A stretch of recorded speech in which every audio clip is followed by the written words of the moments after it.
The Trump administration is ramping up the intensity against Venezuela's president after designating him and his government allies as members of a foreign terrorist organization.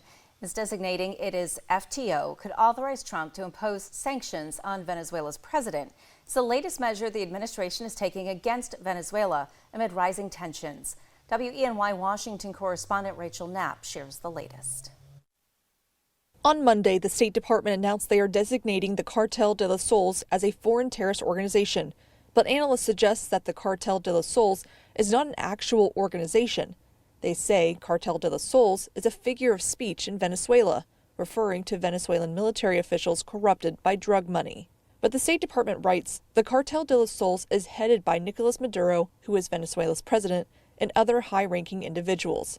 And they are responsible for terrorist violence throughout our hemisphere and for trafficking drugs in the U.S. This is the latest measure the administration is using to combat drug trafficking and escalating tensions with the Maduro regime. Over these past few months, the U.S. has built up a large military presence in the Caribbean, and U.S. service members have issued strikes on alleged drug trafficking boats in the Caribbean. And where the risk of being drawn into an unauthorized war and conflict grows, which is why we are here today.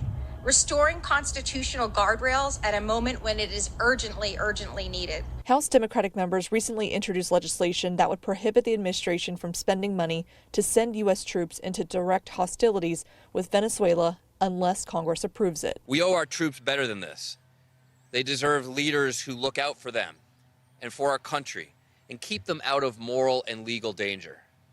And they deserve a Congress that refuses to let this president send them to fight and die in an unnecessary war. Earlier this month, a bipartisan group of senators tried to seek congressional approval for any military action by the president against Venezuela, but it failed by just a handful of votes.